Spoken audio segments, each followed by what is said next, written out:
दोस्तों कल्पना कीजिए कि अचानक सभी पुरुष भी महिलाओं में बदल जाए तो क्या हो, यानी केवल और केवल महिलाएं ही पृथ्वी पर रह जाएं तो किस तरह के बदलाव हमारे जीवन में आएंगे। यदि इस घटना के छोटी अवधि के परिणाम देखें तो गोलगप्पों के स्टॉल या रेहड़ियों पर बेहताशा वृद्धि हो सकती है या फिर सड़क दुर्घटनाओं में वृद्धि होने की भी प्रबल संभावना दिखाई पड़ रही है। किंतु यदि इस घटना के दीर्घ अवधि के परिणाम देखे जाएं तो वर्तमान शताब्दी के बीतते बीतते पृथ्वी से इंसान ही समाप्त हो जाएंगे, क्योंकि यदि केवल महिलाएं ही पृथ्वी पर रहने लगेगी तो बिना पुरुषों के वो महिला अगली पीढ़ी को जन्म नहीं दे पाएगी। लेकिन ऐसा तभी हो सकता है जब प्रकृति चाहे। यदि प्रकृति ना चाहेगी तो कोई ताकत इंसानों को पृथ्वी से समाप्त नहीं कर पाएगी।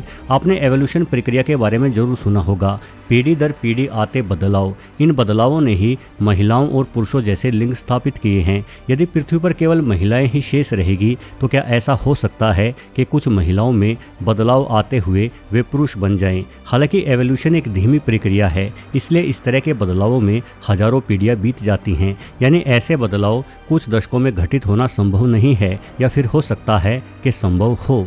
अफ्रीका में जीव वैज्ञानिकों ने लंबे समय से शेरों की प्राइड के जीवन चक्र का अध्ययन किया। आमतौर पर एक प्राइड में शेरनियों का कार्य शिकार करना और शावकों को संभालना होता है, वहीं नरों का प्रमुख कार्य प्राइड की रक्षा करना होता है। इसके लिए नर शेरों के बीच में भयंकर लड़ाइयाँ चलती रहती हैं। इन लड़ाइयों का नतीजा ये होता है कि अनेकों बार हमलावर शेर और प्राइड का राजा शेर दोनों ही मारे जाते हैं, जिस कारण प्राइड में केवल मादाएं ही शेष रह जाती हैं। वैज्ञानिकों ने अपने अध्ययनों में पाया है कि यदि एक प्राइड में केवल शेरनियां ही शेष बचे तो कुछ वर्षों बाद प्राइड की कुछ शेरनियों में नरों जैसे बदलाव आना शुरू हो जाता है। यह बड़ी ही अनोखी किंतु सत्य और रोचक बात है। वर्ष 2011 में अफ्रीका के बोत्सवाना में एक नर खानाबदोश शेर ने शेरों की एक प्राइड को कब्जाना चाहा। इसके लिए उस खानाबदोश और प्राइड के मुखिया शेर के बीच घातक लड़ाई हुई। मुखिया अनुभवी था, उसने खानाबदोश को मार गिराया, किंतु खानाबदोश भी जवान और ताकतवर था। उसने कई गंभीर जख्म प्राइड के मुखिया शेर को दे दिए, जिस वजह से अगले कुछ सप्ताह में ही घाव सड़ने के कारण मुखिया शेर की भी मृत्यु हो गई। मुखिया के मारे जाने पर इस प्राइड में 7 मादा शेरनियां अकेली ही रह गई। कोई दूसरा नर भी इस प्राइड की ओर नहीं आया और लंबे समय तक ये मादाएं अकेली ही रहती रही। इसके पश्चात करीब 2.5 साल बाद चमत्कार होना शुरू हो गया। प्राइड में 2 मादाओं के चेहरे पर नरों की भांति आयाल उगना शुरू हो गई। सिर्फ यही नहीं बल्कि उन शेरनियों ने प्राइड की बाकी मादाओं के साथ मिलन करने की भी कोशिशें की। आगे की जांचों में पाया गया कि इन शेरनियों के शरीर में टेस्टोस्टेरोन नामक हार्मोन की काफ़ी अधिकता हो गई थी। टेस्टोस्टेरोन वो प्रमुख हार्मोन है जिसके कारण सभी स्तनधारी नरों के शरीर में दाढ़ी मूछें आती हैं, और इसी हार्मोन के कारण ही नर मादाओं की तुलना में अधिक बड़े आकार के एवं ताकतवर होते हैं। तो क्या प्राइड में वो 2 शेरनियां प्राइड में किसी नर शेर के न होने के कारण खुद नरों में तब्दील होने लगी थी? अब इस बारे में पक्के तौर पर तो कुछ नहीं कहा जा सकता, लेकिन वन्य जीवन से जुड़े जानकार बतलाते हैं कि ऐसा अक्सर होता रहता है। जब भी किसी प्राइड में नर नहीं रहते तो कुछ मादाओं को ही आयल उग जाती है और वो मादा नरों जैसा ही व्यवहार करना शुरू कर देती है। इस तरह की कुछ शेरनियों को पकड़कर उनकी जांच भी की गई है। वर्ष 2013 में साउथ अफ्रीका के नेशनल जियोलॉजिकल गार्डन में भी एक शेरनी में इस तरह के बदलाव देखे गए थे। परीक्षण करने पर पाया कि शेरनी के गर्भाशय में किसी तरह की कोई समस्या हो गई थी, जिस कारण उस शेरनी के शरीर में टेस्टोस्टेरोन का स्तर बढ़ गया था। जब उसके गर्भाशय का उपचार किया गया तो टेस्टोस्टेरोन का स्तर सामान्य हो गया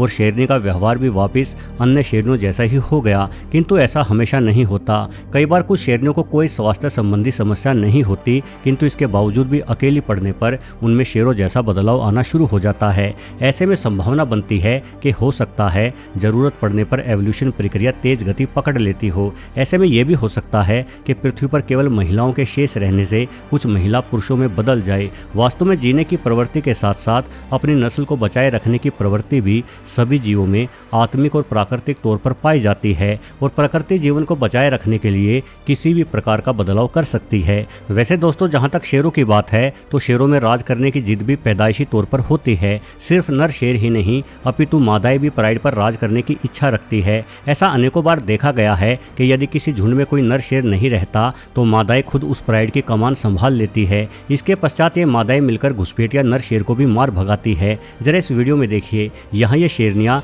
एक नर पर बुरी तरह से हमला कर रही है। असल में लंबे समय तक इस प्राइड में कोई भी नर शेर नहीं था, इसलिए मादा ही प्राइड की देखभाल करने लगी। अचानक एक रोज कहीं से घुमक्कड़ नर आया और उसने शेरनियों से दोस्ती करनी चाही। आमतौर पर लंबे समय से अकेली रह रही शेरनियां किसी नर को देखकर बड़ा खुश होती हैं, किंतु यहाँ इन शेरनियों में राज करने की प्रवृत्ति जन्म ले चुकी थी और ये अपना राज्य किसी के साथ भी बांटना नहीं चाह रही थी। इसलिए इन्होंने बिना देर किए इस घुसपैठिया शेर पर हमला बोल दिया और इसे अपने इलाके से खदेड़ डाला। अंग्रेजी में एक कहावत है जिसका हिंदी रूपांतरण है कि यदि आपकी तरफ नींबू फेंके जाए तो सभी नींबुओं को इकट्ठा करो और नींबू पानी बनाकर पी जाओ। अर्थात जीवन में भले ही परिस्थितियां खराब हो जाए, बजाय खुद को कमजोर और हताश महसूस करने के आप उन परिस्थितियों से भी लाभ उठाओ और सही मौके का इंतजार करो। शेर इस कहावत पर पूरी तरह से खरे उतरते हैं। जब इस तरह से घुसपैठिया शेर को भगा दिया जाता है तो वो खुद को हताश और बेइज्जत महसूस नहीं करता, बल्कि वो प्राइड के आसपास ही बना रहता है और सही मौके का इंतजार करता है। शेरनियों द्वारा प्राइड से भगाया गया ये शेर भी कुछ महीने इंतजार करता है, खुद के भीतर और अधिक ऊर्जा इकट्ठी करता है और दोबारा से प्राइड में प्रवेश कर जाता है। अधिकतर मौकों पर घुसपैठिया शेर तब तक प्राइड पर हमला करता रहता है जब तक या तो वो प्राइड को जीत नहीं लेता या फिर मारा नहीं जाता। शेरों की लड़ाई दो सेनाओं की लड़ाई की भांति ही होती है, जिसमें कोशिश तब तक जारी रहती है जब तक नतीजा सामने न आ जाए। इसी जज्बे के कारण तो शेरों को जंगल का राजा कहकर पुकारा जाता है। अन्य बड़ी बिल्लियों की बजाय शेर कहीं अधिक बड़े शिकार को मार गिराने में सक्षम है, क्योंकि एक साथ हमला करते हैं और एक साथ हमला करने के लिए एक सही रणनीति होना आवश्यक है। शेर रहते भी खुले मैदानों में हैं। ऐसे खुले मैदानों में चीतों के लिए शिकार करना आसान होता है, क्योंकि चीतों के पास असीम गति जो है, किंतु शेर इतनी तेज दौड़ नहीं पाते और खुले मैदानों में ये बाघ की भांति झाड़ियों में छुपकर भी शिकार के करीब नहीं पहुंच सकते, जिस वजह से ये भैंसों जैसे बड़े आकार के शिकार को चुनते हैं। किंतु भैंस जैसे बड़े और मिलकर रहने वाले शिकार को मार डालने के लिए ताकत के साथ साथ बुद्धिमानी की भी आवश्यकता पड़ती है। शेर परिस्थितियों के अनुसार अपने व्यवहार में अनोखे बदलाव करते हैं, जैसे कि एक प्राइड में नर शेर शिकार करने जैसे कार्य में अपनी ऊर्जा बर्बाद नहीं करता, बल्कि ज्यादातर मौकों पर वो शेरनियों द्वारा किए गए शिकार को ही खाता है। प्राइड का नर शेर अपनी ऊर्जा को लड़ने के लिए संभाले रखता है। शिकार से बचने वाले ये नर प्राइड पर हमला होते ही गंभीर रूप से हिंसक बन जाते हैं। वहीं जैसे ही शेर अकेला पड़ता है वैसे ही वो शिकार करना भी शुरू कर देता है। पहले ये माना जाता था कि अमूमन शिकार के लिए शेर शेरनियों पर ही निर्भर होते हैं, लेकिन ऐसा नहीं है। अकेले शेर बेहतरीन शिकारी भी होते हैं। इनके शिकार पर हमला करने की ताकत से लेकर शिकार के लिए योजनाएं बनाने जैसे तमाम कार्य मादाओं की तुलना में कहीं अधिक कुशल रहते हैं। प्राइड से निकाले जाने पर युवा शेर एक साथ मिलजुल कर भी रहना शुरू कर देते हैं ताकि उन्हें शिकार करने में कोई समस्या ना आए। जीव वैज्ञानिकों ने अपने अध्ययन में पाया है कि यदि कोई नर शेर अकेला पड़ जाए तो वह ऐसे स्थान की ओर पलायन कर जाता है जहां अधिक वनस्पति हो, ताकि झाड़ियों के पीछे छुपकर एवं घात लगाकर तेज दौड़ने वाले शिकार को भी पकड़ा जा सके।